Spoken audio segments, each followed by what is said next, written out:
La cábala es una de las formas de misticismo más ampliamente extendidas. Sus seguidores creen que la decodificación de sus textos antiguos revelará las respuestas de los grandes misterios de la vida. En el siglo XXI, algunas celebridades como Madonna o Britney Spears han emprendido una interpretación moderna de la práctica. Sin embargo, la extensión de la cábala ha suscitado controversias. Sus partidarios más estrictos advierten de que esta práctica mística alberga peligros ocultos. A lo largo de la historia, sus seguidores han codificado los escritos para proteger los secretos de la cábala. ¿Cuántos niveles de comprensión tiene? Tal vez infinitos. Y cuanto más se decodifique el pasado y el texto, tanto más difícil y más mística se hace.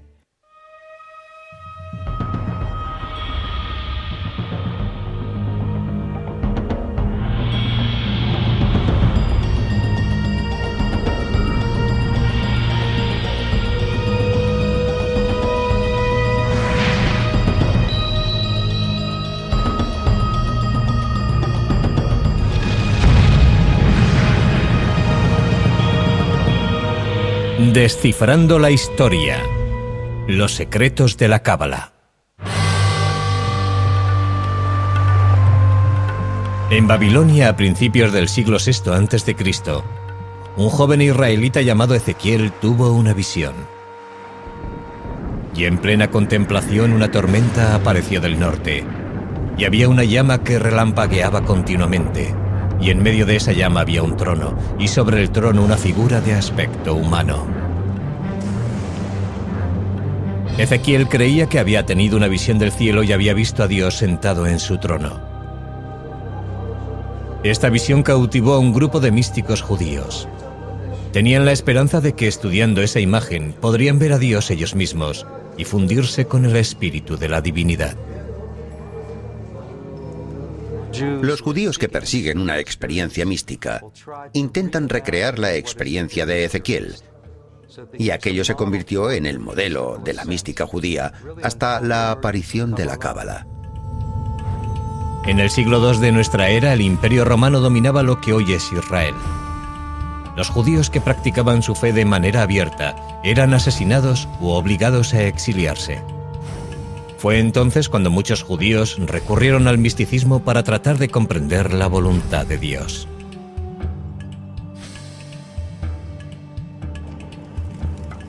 El rabino Simón Bar Yochai fue uno de aquellos hombres que buscaban respuestas. El rabino Simón fue un gran defensor del pueblo de Israel y enseñaba que aquel tenía una intimidad especial con Dios. Tras verter comentarios críticos de los romanos, fue condenado a muerte y tuvo que exiliarse. Según los textos judíos, Bar Yochai se escondió de los romanos durante 13 años en esta cueva de Pekín, en Israel. Aquí meditó sobre Dios y el universo, utilizando la Torá, las escrituras hebreas, como guía. Sus métodos únicos y su práctica devota le convirtieron en una de las figuras clave de la historia de la cábala. Como Bar Yochai, otros pequeños grupos de místicos judíos empezaron a tratar de alcanzar una mayor comprensión de Dios. Como Dios no iba a ellos, decidieron ir ellos hacia Dios. Buscaban algún tipo de experiencia de la divinidad. Usaron ciertas técnicas de meditación que los llevaban a una especie de trance hipnótico. Sus actividades se mantienen ocultas.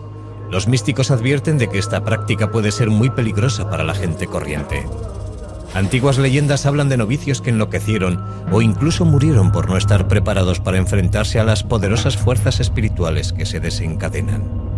Si no eres lo bastante puro y modesto, Dios puede no aceptarte y puede que no permita que se realice ese viaje. Los místicos creen que a través de la meditación pueden alcanzar una visión de Dios como la que experimentó el profeta Ezequiel. En esa visión, la entrada del cielo está bloqueada por una serie de puertas. Los místicos deben atravesarlas antes de alcanzar a Dios. Las entradas están guardadas por ángeles amenazadores que no permiten que los indignos entren en el cielo. Antes de poder avanzar, los místicos deben aprender los complicados nombres de los ángeles y deben repetir cada uno de ellos un número exacto de veces. Los místicos llevaban amuletos que los protegían del poder de los ángeles, y si atravesaban todas las puertas y llegaban al salón del trono, podrían tener la visión. Aprenderían todos los secretos.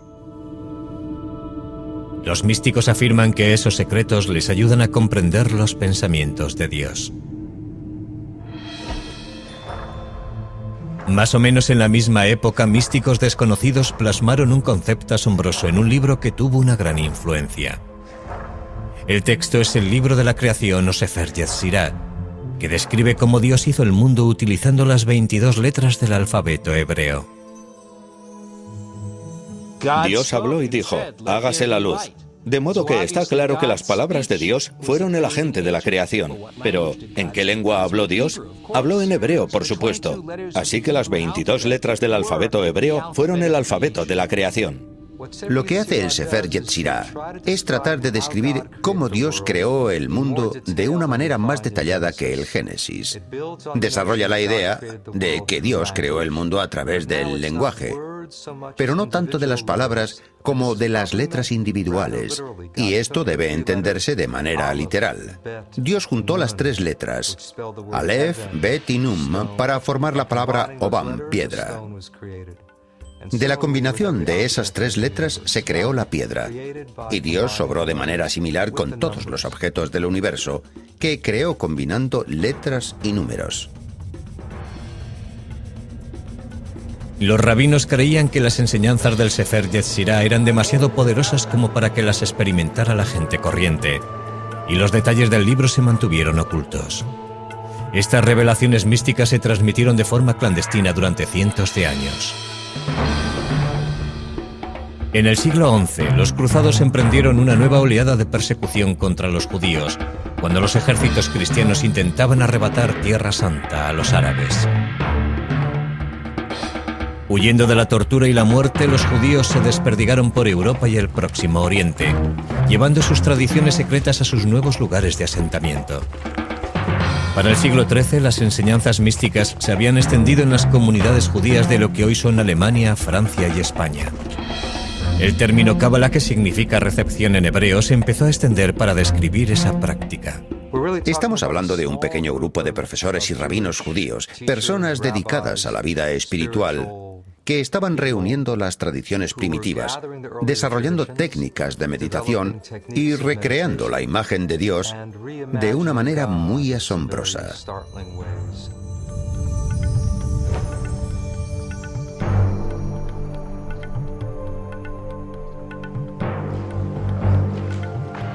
Uno de los acontecimientos más significativos de la historia de la cábala se produjo alrededor de 1280, cuando un rabino español afirmó haber descubierto un nuevo texto misterioso. Este pronto se convertiría en el libro individual más importante de la cábala. Se llama el Zohar, que significa brillo o esplendor en hebreo. Es verdaderamente la obra maestra de la cábala. Las ideas del Zohar son muy radicales y asombrosas. Escrito en su mayor parte en arameo, sus páginas están llenas de símbolos arcaicos y lenguaje erótico. La excitación inferior produce una similar excitación superior. El hombre y la mujer se unen, el deseo triunfa, los mundos son dichosos y arriba y abajo reina la alegría. El autor del Zohar sigue siendo un misterio aún hoy en día. Muchos cabalistas piensan que el rabino Simón Bar Yochai recibió la inspiración divina para escribir el Zohar cuando estaba retirado en su cueva en el siglo II.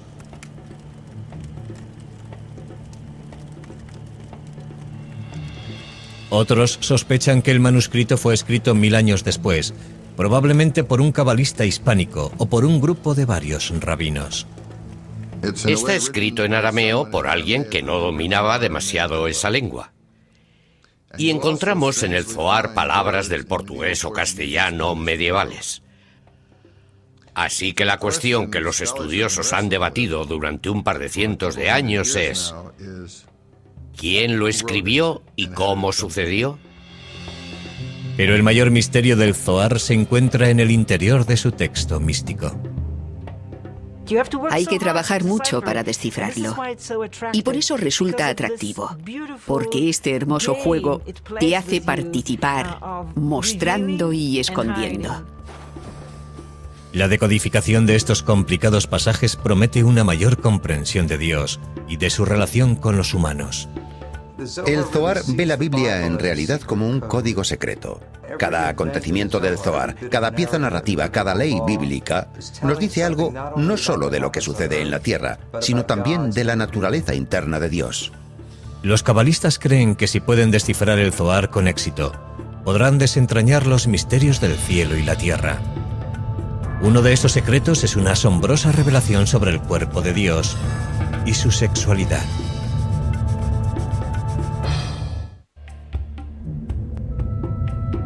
Para el siglo XIII la cábala se había extendido por toda Europa y el cercano Oriente. Pero aunque la cantidad de judíos que estudiaban la cábala crecía, sus secretos permanecieron celosamente guardados. Desde entonces, los estudiosos han investigado las formas de revelar esos secretos.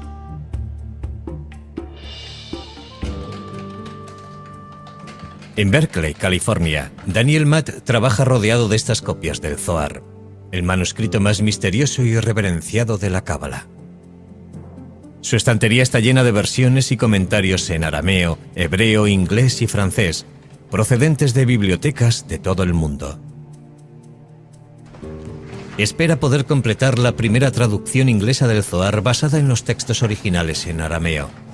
Este ambicioso trabajo es el más reciente intento de comprender un libro que ha desconcertado a los eruditos durante más de 700 años. Yo no quiero arruinar el misterio de las cualidades extrañamente crípticas del Zohar, pero estoy intentando hacerlo accesible al lector contemporáneo. El Zohar es posiblemente el texto judío más difícil de traducir. La mayoría de sus alrededor de 2000 páginas están en arameo, una lengua antigua que debió de utilizarse para complicar aún más el proceso de decodificación. En la superficie, el Zohar es una novela que sigue al rabino Simón Bar Yochai y un grupo de rabinos en un recorrido por lo que hoy es Israel. Vagan por las colinas de Galilea compartiendo sus enseñanzas secretas y topándose de vez en cuando en su camino con extraños personajes. Los cabalistas creen que la historia esconde pistas que pueden explicar los significados de la Torá, las escrituras hebreas. Repasando el libro del Génesis pueden encontrarse varios ejemplos. Aquí el Zohar le da la vuelta al relato tradicional de que Dios expulsó a Adán y Eva del jardín del Edén. La interpretación del Zohar expresa una creencia revolucionaria, que los humanos pueden dirigir a Dios. El Zohar plantea una cuestión muy radical, la de quién echó a quién del paraíso. Y el Zohar enseña realmente que fue Adán quien expulsó a Dios del jardín. Es como si aún viviéramos en él, pero no nos damos cuenta porque hemos expulsado a Dios. Hemos perdido el contacto con la dimensión espiritual y nuestro reto es recuperar esa conciencia, esa intimidad con la divinidad. Cuanto más ahondan los cabalistas en el Zohar, más crípticas se hacen sus palabras. Tiene un sistema simbólico muy rico. Es un medio deliberado de mantener el Zohar al alcance solamente de las élites. Sus autores probablemente pensaron que solo aquellos que eran suficientemente espirituales podrían descifrarlo. El principal código simbólico del Zohar es el de los 10 aspectos de la personalidad de Dios, los 10 Sefirot. Una interpretación muy popular muestra estas características como un mapa del cuerpo de Dios. Los cabalistas creen que si pueden entender la anatomía de Dios, pueden aprender cómo funcionan sus poderes. Estos dibujos antiguos muestran que el cuerpo de Dios es similar al de los humanos. La parte superior simboliza la cabeza de Dios, que es el origen de la voluntad, la sabiduría y la comprensión. Debajo encontramos los órganos y extremidades, distribuidos simétricamente y que representan el amor, el poder, la belleza, la eternidad y el esplendor. La parte más inusitada del diagrama contiene imágenes de sensualidad. La novena parte de Dios, llamada el fundamento, el falo o la fuerza vital de procreación del universo. Pero según la Sefirot, Dios también tiene componentes femeninos. El elemento final, que suele recibir el nombre de Shejina, representa a la mitad femenina de Dios. Esta imagen ponía en cuestión la antigua visión de un Dios estrictamente masculino. Lo que encontramos aquí por primera vez es que este aspecto femenino, el consorte femenino de Dios, es también divino, es parte de la divinidad. Así que unir las mitades masculina y femenina de Dios se convierte en el objetivo de todo el sistema de las Sefirot. Y el Zohar describe esa unión en términos muy gráficos. En realidad hay una historia de amor en Dios y una unión sexual. Y ese es un elemento muy llamativo del Zohar que probablemente ha provocado una gran atracción en algunos aspectos. Este complicado sistema apoya la enseñanza cabalística de que los humanos afectan a Dios. Los estudiosos del Zohar creen que los actos humanos unen las partes masculina y femenina de Dios. ¿Cómo se unen las dos mitades de Dios? Por medio de la virtud humana, por el amor al prójimo, socorriendo a los pobres, guardando el Sabbat. Por medio de variadas órdenes rituales e intemporales, uno puede unir esas dos mitades de Dios. Podría decirse que así es como realizamos el potencial divino en el mundo. La idea de que Dios depende de los seres humanos choca con la creencia tradicional que lo ve como un soberano omnipotente. Nosotros, y esta es, en mi opinión, una idea extraordinaria de los cabalistas, tenemos la capacidad de alimentar a Dios, de influir en Él a través de nuestros sagrados actos. Y podemos influir en la disposición divina y favorecer que el flujo de la gracia divina llegue al mundo. Pero en esta relación los pecados humanos provocan el desequilibrio. En este caso, las fechorías humanas, las conductas poco éticas y las maldades de los hombres aumentan el mal cósmico y, de alguna manera, arruinan la armonía de Dios y estimulan el crecimiento del mal en el universo. Otra idea revolucionaria que encierra el Zohar es que incluso un insignificante verso de las Sagradas Escrituras puede revelar cómo piensa y actúa Dios.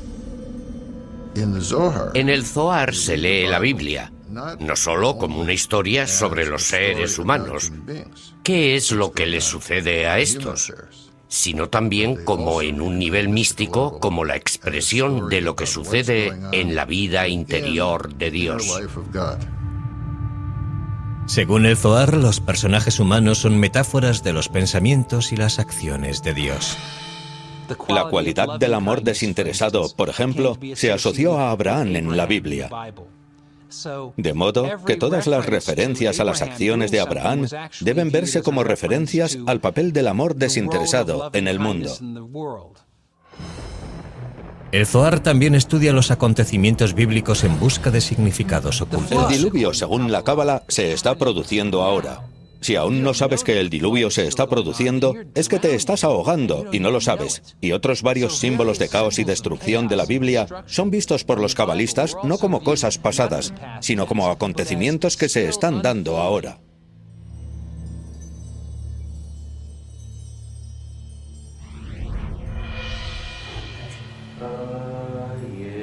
Mientras los místicos continuaban explorando nuevos misterios en el Zohar, otro cabalista hispano del siglo XIII ideaba un nuevo método y modo de unirse a Dios.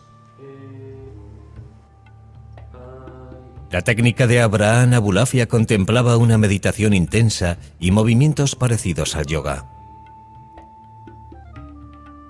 Sus seguidores usaban ciertos movimientos de las manos y la cabeza para concentrarse en las letras de la Biblia hebrea.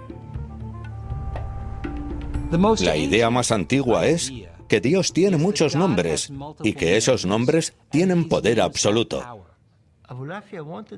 Abulafia quiso hacer una lectura de la Biblia, según la cual toda ella habla solamente de cómo Dios transforma los nombres y los verbos hebreos corrientes en nombres divinos.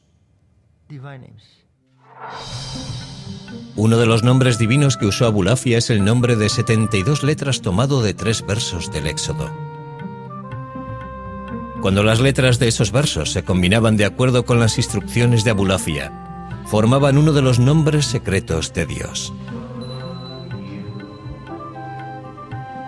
A través de la meditación intensa sobre esas letras, Abulafia creía que la mente humana y la mente de Dios podían acabar uniéndose. Algunos cabalistas afirman que Moisés meditó sobre ese nombre para conseguir separar el Mar Rojo.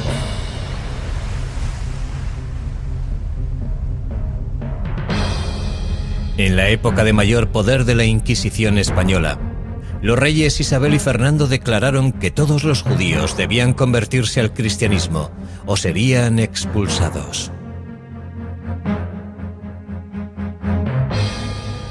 A lo largo de 1492, más de 100.000 judíos tuvieron que salir de España. Una vez más, la persecución religiosa favoreció la expansión de las enseñanzas de la Cábala. Un siglo después, muchos cabalistas usarían sus técnicas para atraer la llegada del Mesías prometido.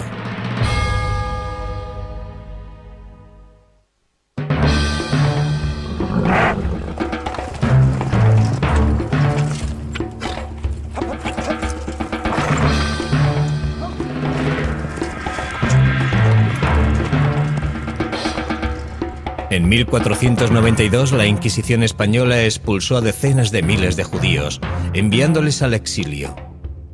Muchos huyeron a Tierra Santa.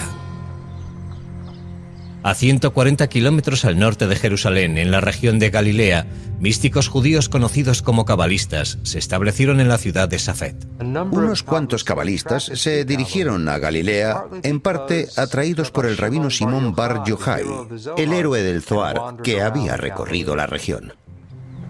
Hoy en día las polvorientas y zigzagueantes calles de Safed están ocupadas por artistas y flanqueadas por galerías. Hace 5 siglos, sin embargo, los cabalistas creían que el Mesías recorrería algún día estas mismas calles.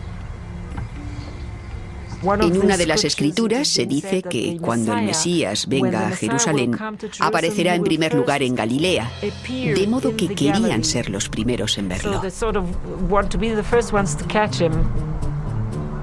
El texto místico conocido como el Zohar enseña que el buen comportamiento aumenta los poderes de Dios sobre la tierra.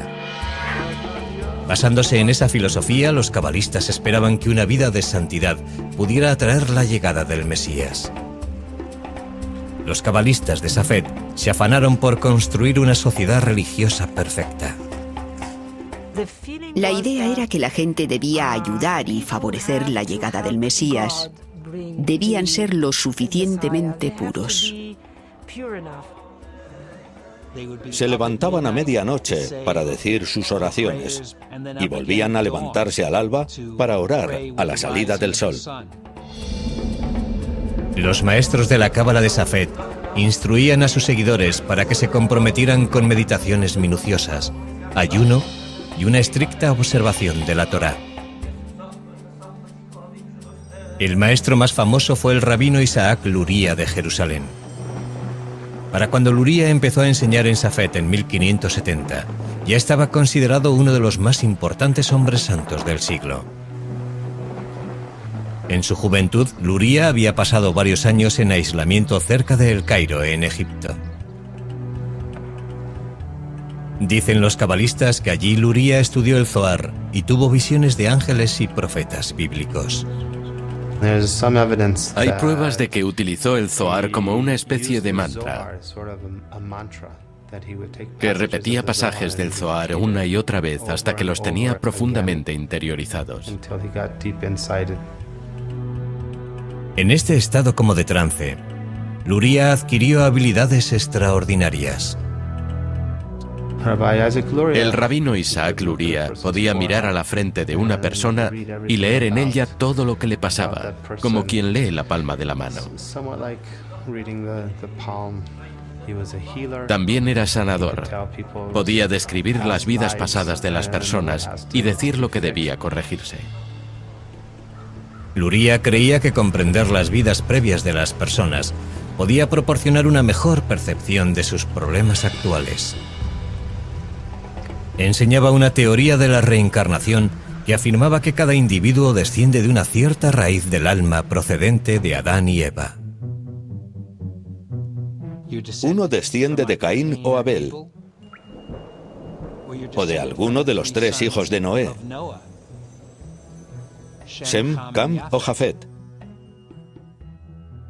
De modo que al menos tiene 5 opciones de tener una raíz básica, y esa raíz determina la esencia de tu naturaleza. Con la ayuda de Luria, muchos cabalistas buscaron sus conexiones con el pasado. Este cementerio de los alrededores de Safed desempeñó entonces un papel importante, pues los cabalistas intentaban hallar las tumbas de sus encarnaciones previas. Tomaban el alma del muerto que yacía en aquella tumba y hablaban con la voz de aquel.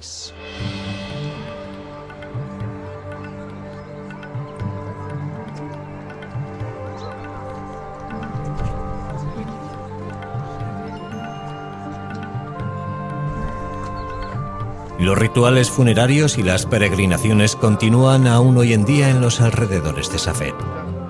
Aquí los adeptos se reúnen en la tumba del rabino Simón Bar Yochai. Algunos practican las enseñanzas de Luria. Una de las mayores contribuciones de Luria a la cábala fue un nuevo concepto de creación. El mundo solo existe porque Dios necesita a alguien con quien relacionarse. Lo que implica que Dios tiene necesidad de amor y de relación. Luria enseñaba que el primer acto no fue una creación, sino en realidad una retirada. Podría decirse que Dios se retiró en todas direcciones de un punto central, creando una especie de vacío, un punto vacío dentro de Dios. Según Luria, ese vacío dio espacio a Dios para crear el mundo. Dios colocó recipientes en el vacío y comenzó a llenarlos con luz divina, rompiendo después en pedazos algunos de ellos. En este caso, la creación del mundo y la catástrofe están unidas. No puede haber creatividad sin que haya destrucción al mismo tiempo. Luria explicaba que las chispas de los recipientes hechos añicos cayeron a la tierra. Todas las cosas que Dios creó contenían una de estas chispas divinas. Según Luria, los humanos pueden hacer que estos fragmentos de espíritu divino se vuelvan a reunir con Dios a través de las buenas obras. Nuestras obras pueden reparar el mundo superior, y cuando todas esas chispas estén restauradas, uno obtiene la redención mesiánica. En 1572, cuando Isaac Luria murió de una peste, muchos cabalistas temieron que su muerte fuera un castigo por haber revelado secretos prohibidos. Fue un revés para las expectativas de redención. Desde entonces, Safed languideció hasta finales de siglo.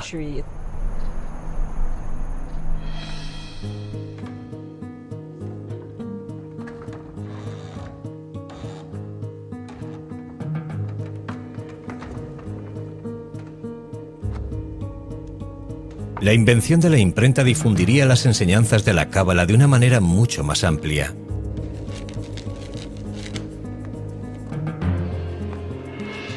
Para la época de la muerte de Luria, ya había a disposición del público muchas copias del Zohar y de diferentes manuscritos de Safed.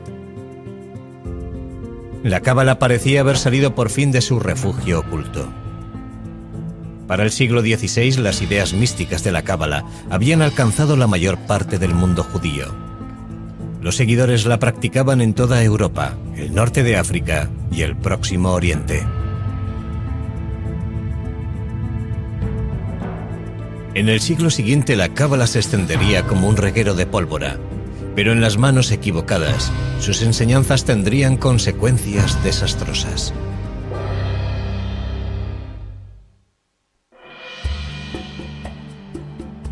El siglo XVI se caracterizó por la expansión sin precedentes del tipo de misticismo judío conocido como cábala. Comenzó cuando el Zohar y otras obras místicas se tradujeron al latín. Los filósofos cristianos estaban ansiosos por estudiar la cábala y creían que podría ayudarles a resolver los misterios de su propia fe. Tienen un gran interés por la cábala, especialmente porque el Zohar se escribió más o menos en la misma época de Jesucristo.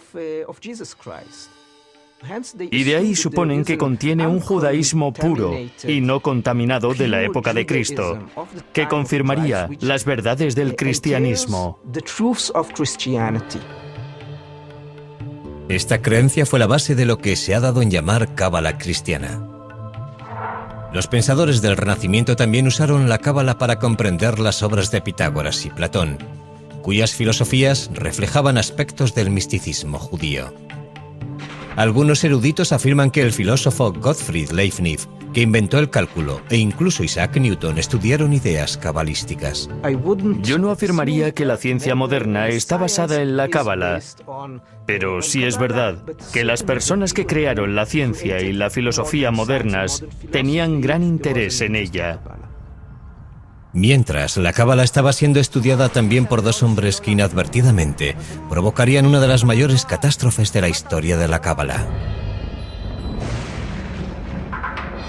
Sabetay Zevi nació en Izmir, actual Turquía, en 1626. En su juventud, Zevi padeció repetidas pesadillas sobre ataques demoníacos y recurrió al Zohar en busca de respuestas. Sabetay Zevi era en apariencia un brillante joven, pero problemático, que sufrió una crisis maníaco-depresiva a los 40 años. Los estudiosos piensan hoy que Zevi alternaba estados de depresión profunda y euforia maníaca. El clímax llegó cuando concertó un simulacro de matrimonio entre sí mismo y un rollo de la Torá. La naturaleza de su aflicción le llevaba a violar periódicamente los mandamientos de manera pública, y por ello era expulsado de la comunidad en medio de un gran escándalo. Desterrado de varias comunidades judías del Imperio Otomano, Zevi huyó a Jerusalén, donde anduvo vagando por las calles recitando cantos cabalísticos. En 1665 Zevi conoció a Nathan de Gaza, un joven estudiante de la cábala. Ambos pasaron varias semanas juntos recorriendo lo que hoy es Israel. Con el tiempo, Nathan acabó convenciéndose de que Zevi era el Mesías. Así Nathan proclamó que el Mesías había aparecido. Y la buena nueva viajó de sinagoga en sinagoga por todo el Imperio Otomano y hasta Europa. Para 1666 todo el mundo judío estaba cautivado por la llegada del Mesías. Sabetay Zevi era un maníaco depresivo, pero era un maníaco depresivo muy carismático que reunió a un montón de gente a su alrededor. Otras personas pensaron que el tiempo había madurado y que aquello debía de ser lo que estaban esperando.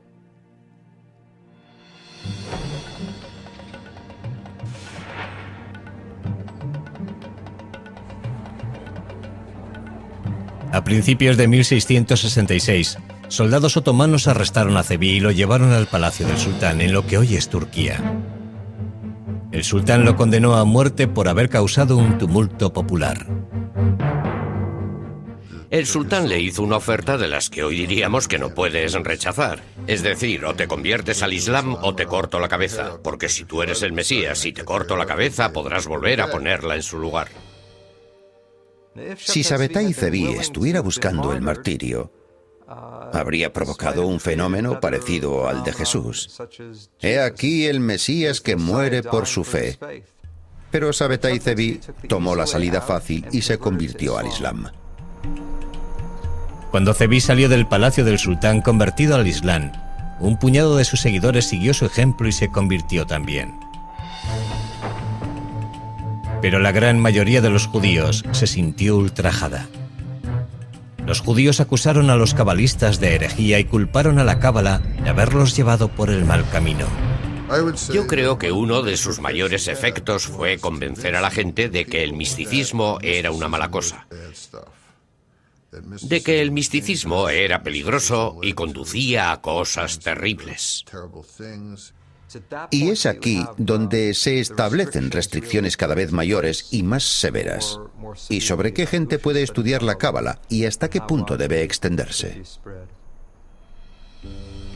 En la Europa oriental continuaron floreciendo unos pocos círculos cabalísticos, entre ellos el grupo cuya práctica se conoció como hasidismo. Un rabino y místico al que llamaban el Baal Shem Tov, o maestro del buen nombre, se convirtió en el dirigente del movimiento hasídico a principios del siglo XVIII. El Baal Shem Tov unificó otros círculos místicos que operaban bajo su ámbito, por así decirlo. Mientras que la cábala de los primeros tiempos estaba reservada para unos pocos selectos, el hasidismo tomó elementos de la cábala y los hizo accesibles a la gente corriente. Al contrario de la estricta meditación y estudio que exigía la cábala primitiva, el hasidismo subrayaba la celebración del Dios en la vida cotidiana. El hasidismo también animó a hacer un intercambio más abierto de las ideas cabalísticas. Hay un impulso democrático en el hasidismo. Cualquiera puede servir a Dios y cualquiera es amado por Él si descubre la chispa. De modo que esta idea de la chispa oculta que apareció en la cábala se convierte ahora en una técnica para hallar a Dios en el mundo. Mientras la mayoría de la población judía continuaba rehuyendo el misticismo, los judíos hasídicos preservaron las tradiciones de la cábala durante todo el siglo XIX. Hoy la cábala ha tomado un aspecto totalmente diferente en la ciudad de Los Ángeles. Algunos eruditos creen que esta moda es precisamente lo que sus primeros practicantes más temían: que la cábala cayera en las manos de los no preparados espiritualmente.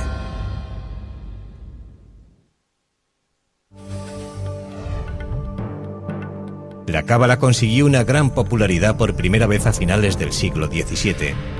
Pero cuando la práctica mística se relacionó con un falso mesías, los cabalistas de Europa y el Próximo Oriente empezaron a ser rehuidos por todos. En los siguientes 250 años, la cábala permaneció en las sombras de la vida judía. En la década de 1930, un historiador alemán llamado Gerson Sollen redescubrió las enseñanzas del misticismo judío.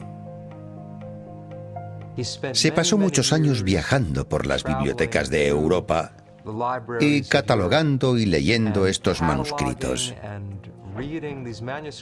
algunos de los cuales no se habían siquiera abierto en décadas e incluso en siglos. Podría decirse que hizo que este material fuera accesible al mundo occidental. Cuando el Tercer Reich de Hitler extendió el terror por toda Europa, los judíos se encontraron tratando de entender la persecución, tortura y muerte a la que su gente tenía que enfrentarse. La creencia de la cábala de que las malas obras pueden hacer desequilibrar el universo quedó trágicamente confirmada por el Holocausto. Con 6 millones de judíos muertos, el mundo había alcanzado una de sus horas más oscuras.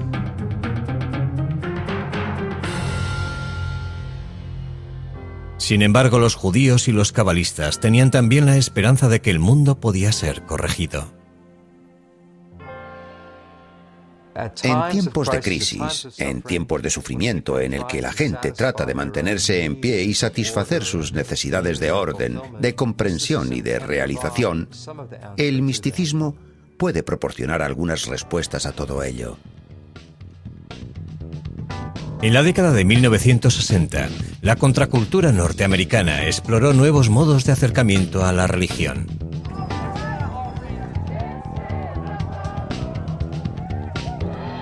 Uno de aquellos hombres interesados en el mundo espiritual era Philip Berg, un rabino de Nueva York.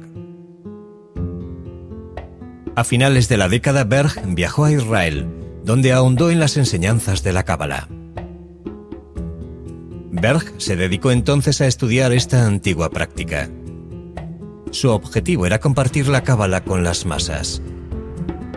La reformuló, presentándola de un modo en que alguien no versado en los textos cabalísticos y que no sepan nada de judaísmo pudiera entender estas ideas y aplicarlas a su modo de vida.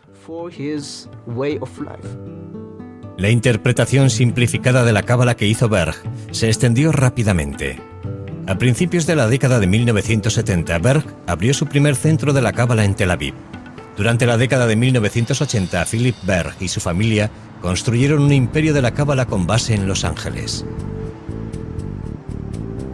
Hoy en día, lo que se conoce como el Centro de la Cábala tiene varios millones de seguidores en casi 100 ciudades, lo que le convierte en la mayor organización cabalística del mundo. Aquí, en la sede central de Los Ángeles, la cábala ha atraído la atención de famosos que buscan una dimensión espiritual a sus vidas. Los dos hijos de Berg ayudaron a promover la idea de que, a diferencia de la restringida cábala del pasado, esta práctica está abierta a todos. Nosotros ofrecemos la cábala a todo el mundo, sin limitaciones de raza, sexo, religión ni de ningún tipo. Estamos entusiasmados por la posibilidad de ofrecer esta sabiduría que ha estado oculta a las masas, haciéndola accesible, comprensible y práctica. Abriendo sus puertas a todos, el Centro de la Cábala ha despertado durísimas críticas. Ahora tenemos a todas esas estrellas de Hollywood subiéndose al carro de la cábala, pero muchas de ellas ni siquiera son judías ni observan la ley judía. Y dudo de que estén estudiando la verdadera cábala. Suelen decir cosas como, aquí hay un nombre sagrado, o una práctica santa, que puede darte cierto poder cabalístico. El Centro de la Cábala hace hincapié en antiguas prácticas como la meditación sobre los 72 nombres de Dios y organiza peregrinaciones a los lugares cabalísticos de Israel, como la que Madonna hizo en 2004. Que una estrella del pop como Madonna adopte la cábala es pseudoespiritualidad moderna. Realmente es un trato hecho en los cielos entre el Centro de la Cábala y Madonna. También se ha popularizado llevar objetos religiosos como las cintas rojas que se atan en la muñeca para protegerse de las fuerzas del mal. La cábala práctica, el mundo de los amuletos y todo eso, es un aspecto que la gente puede tocar. Se puede leer y sentir que es algo físico y concreto. Pero son cosas que la cábala teórica apenas toca y de las que no se ocupa.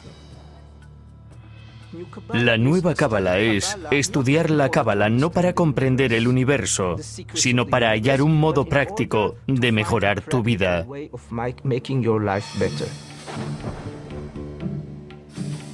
La decodificación de la cábala ha sido un viaje místico muy complejo durante miles de años. Y la búsqueda del control de sus secretos sigue hoy en día. Creo que hay una lucha por la posesión del conocimiento cabalístico, por ver quién está en posición de interpretarla y explicar su valor y significado al mundo moderno.